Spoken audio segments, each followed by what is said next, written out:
Olá, meninas e meninos, tudo bem? Eu sou Camille Borba e este é o meu sinal. E hoje eu serei a professora de vocês de língua portuguesa do 9º ano. A partir de hoje a gente vai ter periodicamente algumas aulas um pouco diferentes como hoje. Hoje a gente vai ensaiar uma leitura de crônica, trabalhar leitura e interpretação de texto e conhecer Clarice Lispector, que é uma das maiores autoras brasileiras e que, mesmo sendo ucraniana, morou em Recife boa parte de sua vida, certo? Então, como vocês sabem, eu nunca ando sozinha, porque o quê? Sou uma mulher sortuda. Hoje quem faz a nossa tradução para Libras é Raquel, Lala Raquel. E a nossa tradução para Libras torna nossas aulas muito mais acessíveis. Aulas estas que vocês podem consultar tanto no nosso canal Educa Recife no YouTube, né? Basta vocês entrarem no canal Educa Recife, que há uma infinidade de aulas de todas as séries, de todos os anos, certo? Desde o comecinho do Educa Recife até essa aula de hoje, certo? Então, qualquer dúvida, qualquer coisa, vocês sempre podem voltar lá. Além da televisão, além do canal do YouTube, temos também o nosso aplicativo Educa Recife, que vocês podem baixar tanto pelas lojas de aplicativo, quanto pelo QR Code que apareceu agora na tela, tanto para Android quanto para iOS. Então não percam tempo, por quê? Porque além de todas as aulas, a gente ainda tem o chat. E é pelo chat que pode ocorrer a nossa interação entre vocês e comigo, né? Então, qualquer dúvida, qualquer conselho, qualquer crítica, qualquer elogio, vocês podem colocar tanto no chat quanto nos comentários do YouTube, tá? Que eu tô sempre de olho. Então, sem mais delongas, vamos começar a nossa aula de hoje, né? Como eu falei para vocês, a gente vai trabalhar um pouco de leitura e interpretação de crônicas. Ai, mas por que, Camille? Porque a leitura ela é importante. Para que a gente conheça bem a língua, a leitura, o exercício da leitura é uma ferramenta bem divertida, na minha opinião, e muito útil, porque a gente vai vendo a língua em uso. E às vezes os autores eles vão usando a linguagem de um jeito que para a gente é até inesperado. E aí, inclusive, a gente pode até conversar um pouquinho depois sobre as diferenças de uma linguagem literária e uma linguagem não literária. Então, a minha proposta hoje é que a gente estude um pouquinho do que é a crônica, para que, no fim da aula e nas aulas seguintes, a gente possa trabalhar algumas espécies de crônicas. A priori, eu vou priorizar as crônicas de Clarice Lispector, por gosto pessoal, tá, gente? Mas eu também aceito sugestões. Então, se vocês tiverem algum autor que vocês têm curiosidade de ler, que vocês têm interesse, joga lá no YouTube, que aí eu vou coletando essas sugestões e vou trazendo para cá, tá certo? Estão prontos? Então, ó, antes de tudo, respirem fundo, se conectem no chat, que eu vou estar lá, ó, tirando as dúvidas, tá? Peguem lápis, caderno e afins, sentem-se confortavelmente, porque eu sei que dá vontade da gente assistir aula o quê? Sentado, deitadinho, no nosso maior conforto, né? Mas às vezes é justamente o assistir aula deitado que dá sono, viu, gente? Falo isso aqui por experiência própria. E aí, vocês sabem o que é uma crônica? Ora, a priori, crônica é um gênero textual, né? É um gênero textual caracterizado pelo quê? Por ser textos curtos, de linguagem simples e que retrata os aspectos da vida cotidiana. Porque o ponto de partida da crônica é justamente a vida cotidiana, elementos da vida cotidiana, certo? Geralmente com toques de humor e ironia. É como se o autor buscasse um fato cotidiano e propusesse uma reflexão em cima disso. E aí, para isso, ele vai trazendo vários pontos, vários pensamentos distintos, né? Então, ó, publicadas em jornais e revistas, as crônicas são um gênero textual que está entre o estilo jornalístico e o literário. E ele também vai caminhar entre a ficção e uma não ficção. Porque a partir do momento que, por vezes, ele parta de um evento pessoal ou um evento cotidiano do autor ou do mundo, a gente pode dizer que tem um espaço de veracidade. Mas, ao mesmo tempo, é um texto em que há um trabalho com a linguagem, em que há um encadeamento dos pensamentos. Então, há também um fazer literário na crônica, principalmente nas que a gente vai ler na que a gente vai ler hoje, e nas próximas, que são de autoria de Clarice Lispector. E aí venhamos e convenhamos, acho que Clarice Lispector tinha uma linguagem literária para absolutamente tudo de sua vida, nada era meramente cotidiano, né? Pronto, e tem como ponto de partida os acontecimentos daquele tempo e lugar, tá? Então, ó, o cronista, ou seja, a pessoa que escreve a crônica, busca inspiração para seus textos nos acontecimentos recentes ou em situações banais do cotidiano, ou seja, aquela coisa corriqueira do acordei, peguei um café e comecei a refletir sobre o que esse café representa, enfim. E convida o leitor a olhar para o mundo como ele. Então, a crônica é um convite para que o leitor, para que o espectador, ele consiga enxergar o mundo como o autor, atravesse a realidade cotidiana como o autor, tá? E esse estilo literário, ele começou a se desenvolver no Brasil em meados do século XIX, juntamente com o nascimento da imprensa. Por quê? Porque as crônicas circulavam nos jornais. E as crônicas, a gente vai ver que fazem parte de uma memória cultural nossa. Porque há nas crônicas muito do Brasil do século XIX, do Brasil do século XX, as querelas, as brigas literárias e políticas. Então, a gente vai ter grandes cronistas em pessoas, em figuras de autores importantes, como, por exemplo, Machado de Assis e José de Alencar. Então, nesse período que a imprensa surge, né, ressurge e passa a ter, porque lembrando, gente, até o século XIX, o Brasil, então até 1822, enquanto status de ainda Reino de Portugal, não era permitida uma imprensa livre, né? Então, a partir do momento em que nos tornamos um país independente, a gente não só vai ver o nascimento de uma escola literária brasileira, que é o romantismo, né? Que é a primeira manifestação literária enquanto país independente, que é o romantismo, a gente vê nascer também essa imprensa muito atuante. Então, a gente vai ter uma série de crônicas sociais, uma série de crônicas mais filosóficas, tá? E a gente vai acompanhando, e aqui eu trouxe um pouquinho da história da crônica. Ó, o nome crônica, no entanto, já era usada para designar outro estilo de literatura desde o século XV. Na Europa medieval e renascentista, as crônicas eram textos que faziam relatos de fatos históricos. Então digamos que, sei lá, as crônicas do reinado de Ricardo III, da Inglaterra, digamos assim. Então eram reuniões, era um compilado de relatos, né, do que aconteceu naquele período de atuação daquele rei. Então, tinha essa pegada histórica, né? A palavra crônica, em latim, faz referência ao tempo, à cronologia, cronos, né?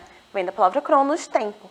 Esses textos relatavam de maneira cronológica, ou seja, do passado para o presente, seguindo do mais antigo para o mais recente, grandes acontecimentos, como conquistas territoriais e as grandes descobertas. Então, veja, é um gênero que sofreu uma série de modificações ao longo de sua história, né? E aqui a gente vai ver que Clarice Lispector ela não vai fazer uma crônica cronológica. Pelo contrário, o tempo em Clarice Lispector raramente é cronológico. Ela faz principalmente o uso de um tempo psicológico, que a gente vai ver um pouquinho também. E aí, quais seriam as características das crônicas? Né? Porque como um gênero textual, a gente sabe que ele tem uma série de características fundamentais do gênero, né? De marcas que nos ajudam a identificar o gênero. Então, ó, a gente tem um texto cujo cotidiano é o ponto de partida. E o que isso quer dizer? Ó? As crônicas partem de um acontecimento do dia a dia, como, por exemplo, uma fila de um banco, um passeio no parque, ou a espera do ônibus no terminal.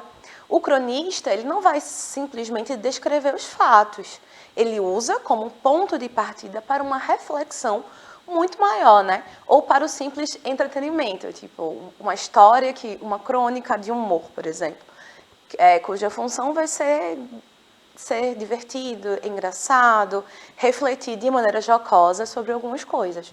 Então, a partir das lentes do cronista, o cotidiano é retratado com poesia e sensibilidade. Então, esse registro da crônica é aqui que a gente vê o literário, né?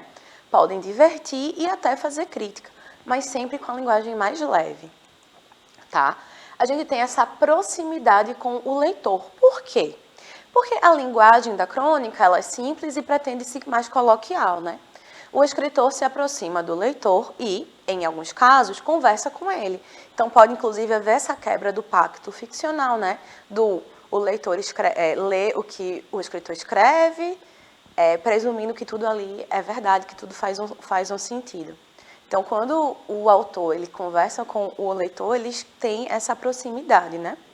Ao contar como enxerga determinado fato, o cronista permite que o leitor veja o mundo com seus olhos.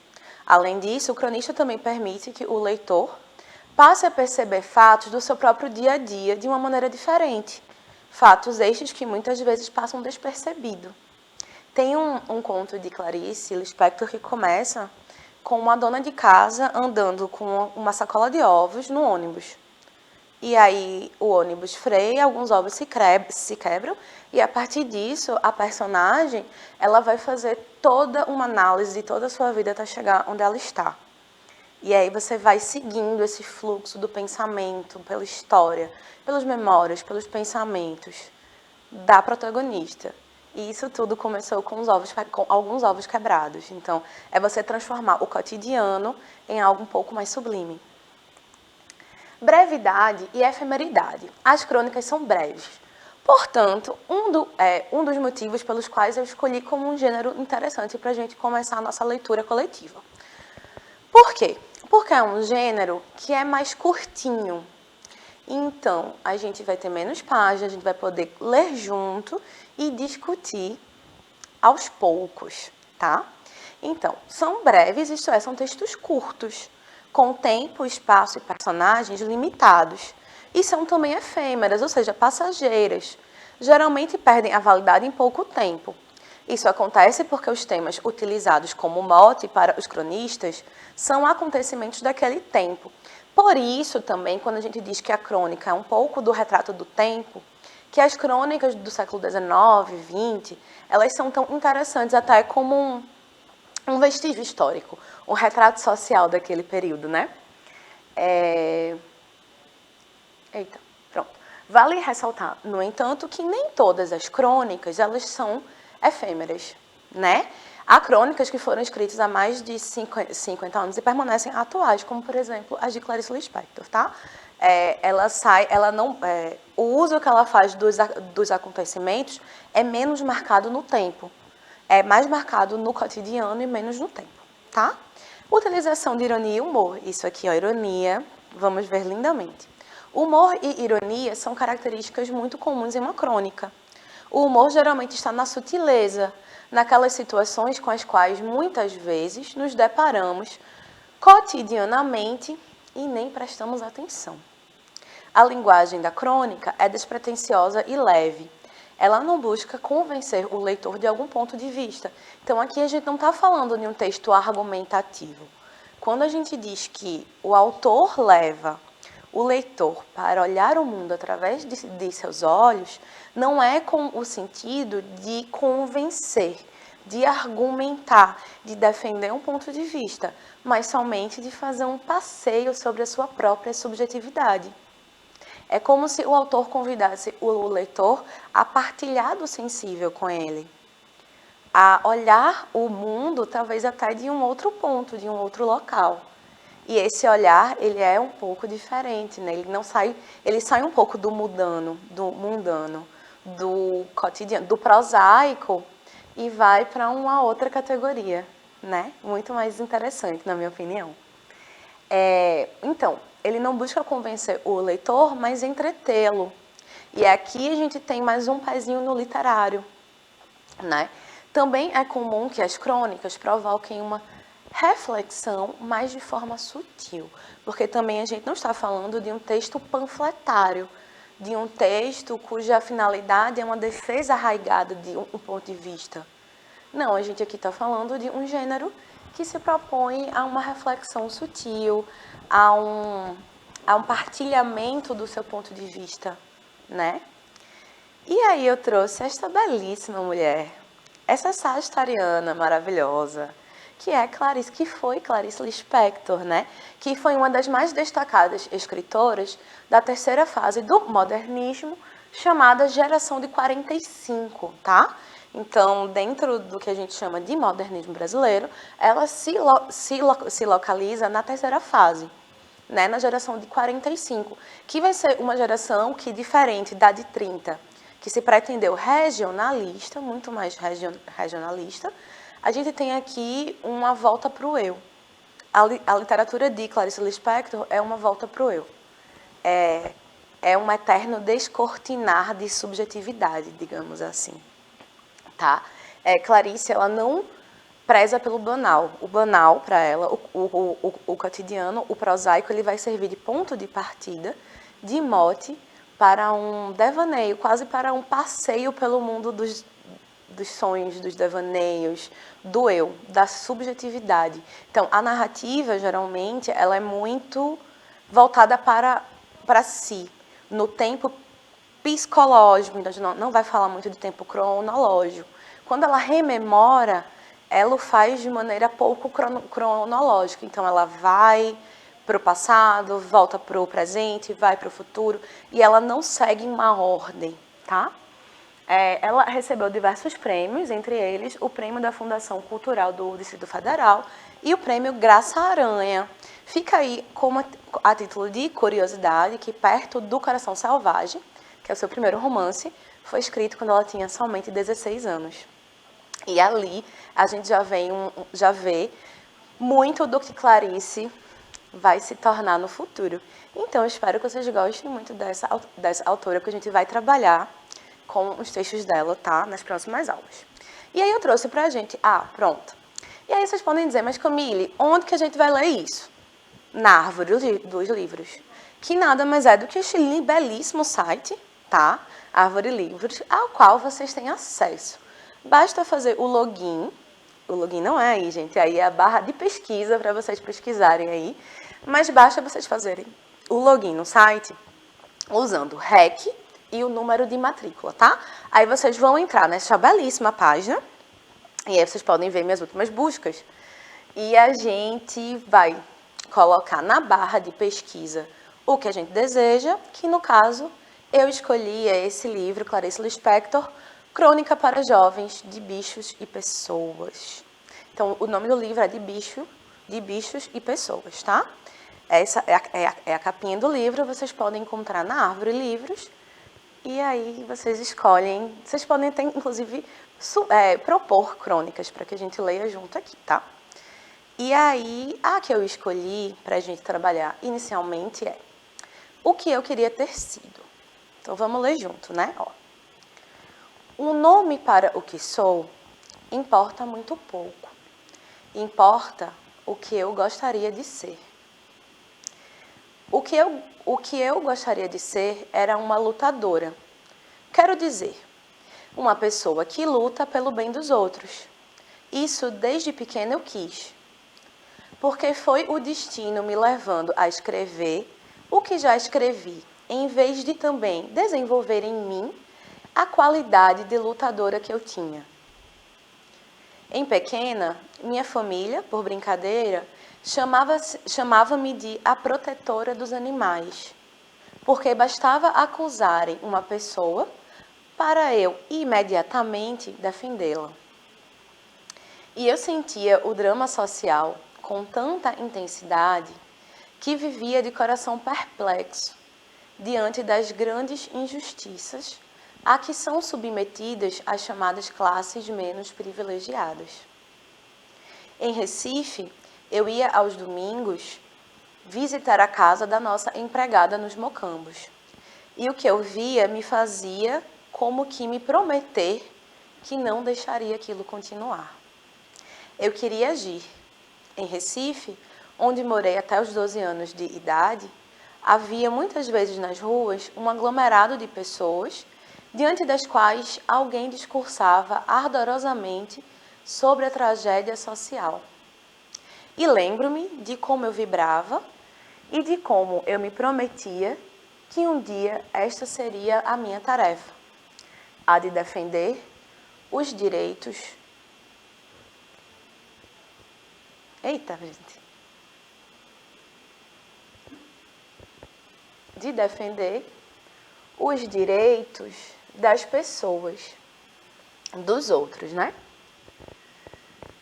No entanto, o que terminei sendo, e tão cedo, terminei sendo uma pessoa que procura o que profundamente se sente e usa a palavra que o exprima. É pouco. É muito pouco. Então, pessoal,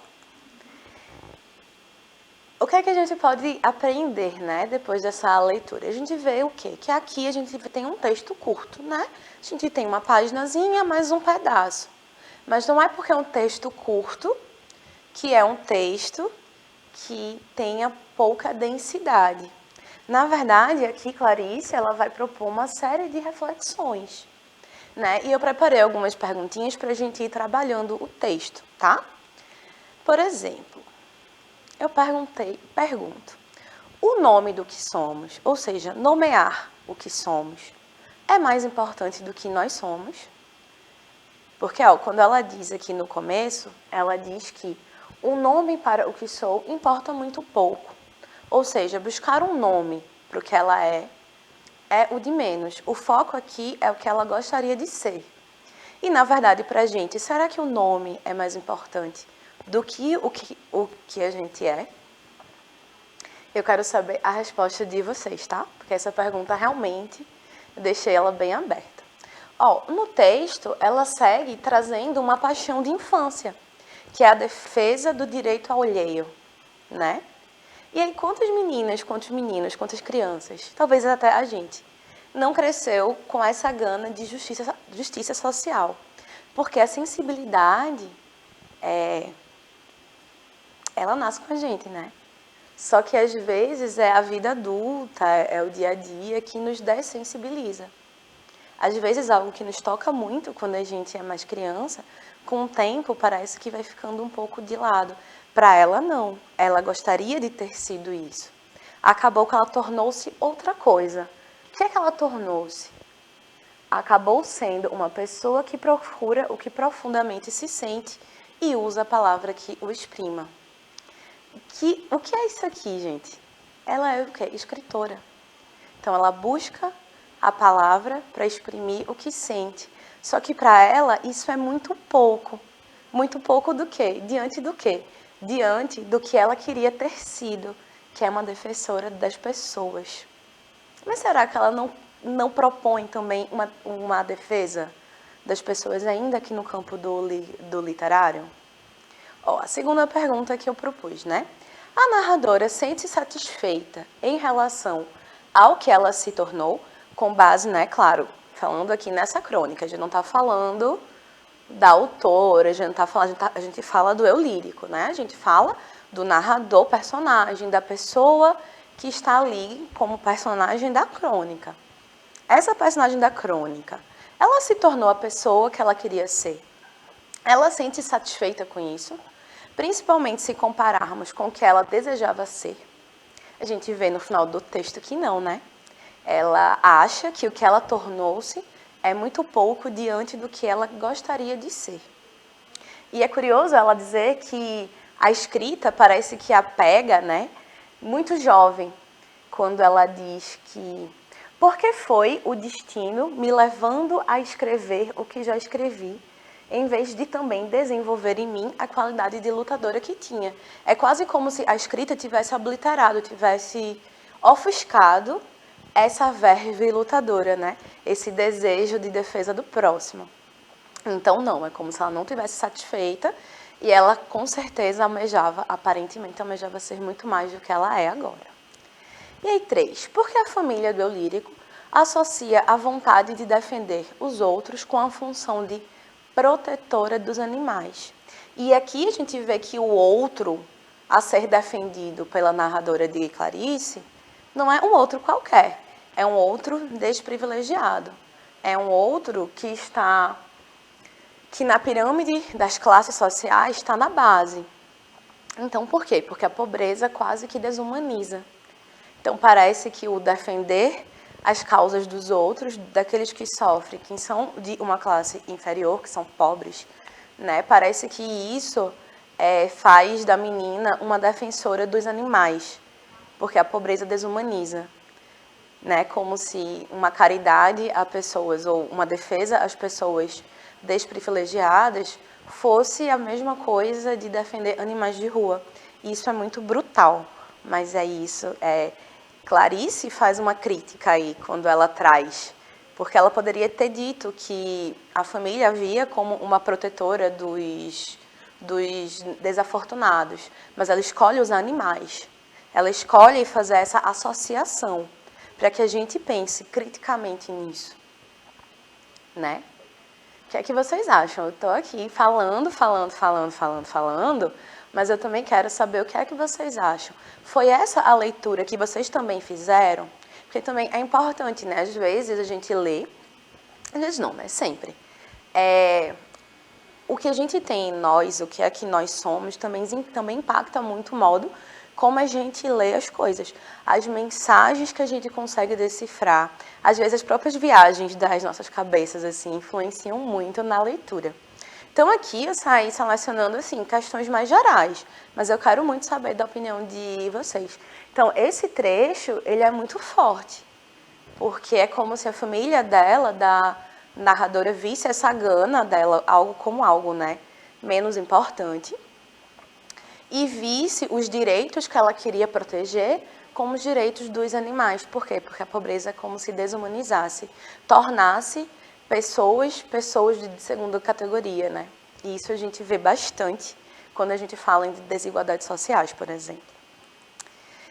E aí, no fim, o que é que a narradora acabou se tornando? Ela se torna uma pessoa que escolhe as palavras para dizer o que sente, não é isso? E quem é essa pessoa? Os escritores, os poetas, os loucos poetas, como diriam Platão. Platão é este que quis expulsar os poetas da sua república, viu? Justamente pela falta de veracidade, entre aspas, né? Dos seus textos. E, por fim, eu pergunto para vocês, será que nós somos o que fazemos da vida? Será que eu, Camille, enquanto professora, só sou eu porque sou professora, ou ser professora é tudo o que tenho da vida, é tudo o que sou? Não somos, né, gente? Nós somos um aglomerado de características. Tudo o que a gente faz, tudo o que a gente lê, tudo o que a gente consome, nossas ações, nossos anseios, nossos desejos, nossos sonhos, tudo isso constitui a gente no que a gente é, nossos valores, nossa ética, nossos defeitos, nossa infância, nossa família, tudo existe para construir a pessoa única que nós somos. Né? Cada pessoa é um universo, e esse universo é muito particular. Então, eu não acho que a gente é o que faz da vida. Às vezes, a gente precisa ter, inclusive, um distanciamento de que o trabalho não é você, o estudo não é você. É você também, mas não é somente. Ó, já notaram quantas coisinhas, assim, quantos tópicos a gente consegue levantar de uma crônica? A gente aqui falou um pouco sobre a constituição do eu. A gente falou sobre desigualdades sociais, a gente falou sobre sonhos. Tudo isso partindo de uma única crônica. Então, imagina o que nos espera nas próximas aulas. Confesso que estou ansiosa. Para encerrar, na verdade, para casa, olha, ainda fiz uma atividadezinha para vocês. Temos aqui um quadrinho de Armandinho, uma tirinha, e fala assim: ontem acabou a luz lá de casa. E agora? Estamos ralados. Acendemos uma vela e meu pai pegou um livro. E foi a noite mais legal da minha vida. Aí eu pergunto para vocês, né? Armandinho esperava que a leitura fosse tão legal? E, na opinião de vocês, o livro pode ser também uma forma de diversão e conhecimento? Quero saber o que vocês acham. Para encerrar a nossa maravilhosa aula de hoje, com a qual eu me diverti bastante, eu trouxe uma reflexão de uma autora, de uma das minhas autoras preferidas, que é Octavia Butler, que ela diz assim, ó: esqueça a inspiração, o hábito é mais confiável. Ele irá sustentá-lo, esteja você inspirado ou não. Irá ajudá-lo a terminar e polir suas histórias. A inspiração não. O hábito é a persistência na prática. Então, eu tenho tentado botar isso aqui na minha vida, do hábito ser, de fato, mais importante que a inspiração. Nossa aula termina por aqui. Foi um prazer tê-los. Espero que vocês tenham gostado. Obrigada, Raquel. Obrigada à produção que permite que as aulas cheguem até vocês. Um beijo e até a próxima.